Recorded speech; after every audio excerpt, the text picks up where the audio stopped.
La persévérance, c'est le fait de continuer un effort qui apparaît difficile malgré les oppositions censées nous faire arrêter. Donc, peu importe les oppositions, peu importe les épreuves, peu importe les difficultés, ce soir je viens te dire que la persévérance est en train de nous demander de toujours continuer. La persévérance ne nous demande pas de nous décourager. Ce soir je ne viens pas te dire de te décourager, ou je ne veux pas pour te dire que non ma soeur, mon frère, tu seras en train de te décourager, mais je viens te dire que tu seras en train de continuer et de prendre conscience, de prendre courage là où tu devais baisser les bras. La Bible a beaucoup de choses à nous dire sur la persévérance. La persévérance, je serais en train de dire que c'est un combat qu'il ne faut pas abandonner ni se décourager. Je serais en train de dire qu'un homme persévérant, c'est un homme qui n'abandonne pas. Un homme qui est persévérant, c'est cet homme qui ne se décourage pas. Celui qui est persévérant ne se délaisse pas parce que tu es dans des situations difficiles, parce que tu es en train de passer dans des épreuves difficiles, tu dois abandonner. Non, tu n'abandonnes pas parce que c'est un combat de la foi que tu es en train de mener. Amen. Est-ce qu'on est ensemble? On est vraiment ensemble. Mais ce soir, sérieusement, je suis heureuse parce que je suis en train de persévérer. Prenons l'exemple de quelqu'un qui est né dans une bonne famille. Je suis né dans une bonne famille où j'ai presque tout trouvé dans ma famille. J'ai trouvé l'argent était là. La paix régnait dans ma famille. Le bien régnait dans ma famille. Mais à un moment, tout bascule. Tout devient misère. Tout devient bizarre. Et je suis là pour avoir la nourriture. Il me faut couler les larmes. Pour avoir le frais scolaire, il me faut couler les larmes. Pour être là, avoir un habit à porter, il me faut couler les larmes. Il me faut prendre un peu le temps où je vais dire, mais Seigneur, pourquoi seulement moi?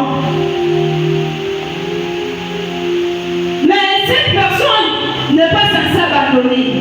Cette personne n'est pas censée se décourager. Je viens ce soir te dire que peu importe les épreuves, je viens ce soir te dire que cette situation est tellement difficile. Cette situation est tellement élevée que toi. Cette situation est en train de t'amener à maudire même Dieu. Mais je viens te dire ce soir que tu ne dois pas te décourager. Parce que tu es en train de passer dans les épreuves, tu vas te laisser Dieu ou tu vas abandonner Dieu. Non, tu ne vas pas abandonner Dieu. Tu ne vas pas abandonner Dieu parce que tu es en train de passer dans cette situation-là qui est bizarre. Non. Job n'a pas abandonné Dieu parce qu'il a prendre tout ce qu'il avait.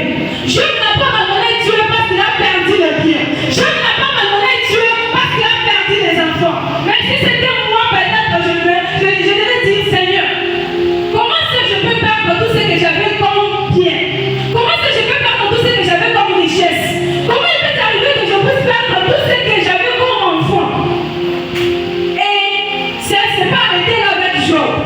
C'est pas seulement arrêté au moment où on a eu à ravir tout ce qu'il avait, ou au moment où Job a eu à perdre tout ce qu'il avait.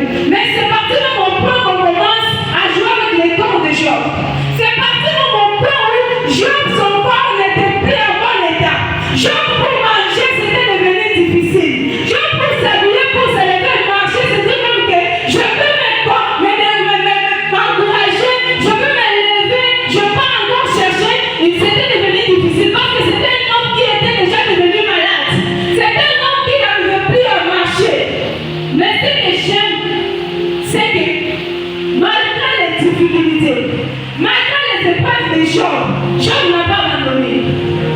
Malgré tout ce que Job a eu à rencontrer sur son chemin, il n'a pas abandonné. C'est parce qu'il était rassuré que le combat qu'il était en train de mener, c'était un combat de la foi.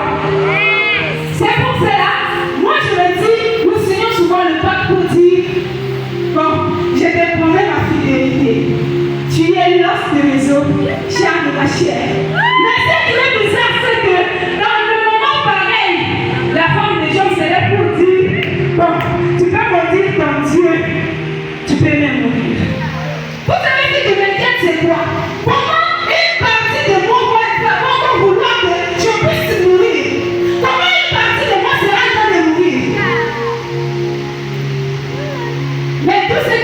ces œuvres comme Job, c'est que je peux partir pour dire, je sais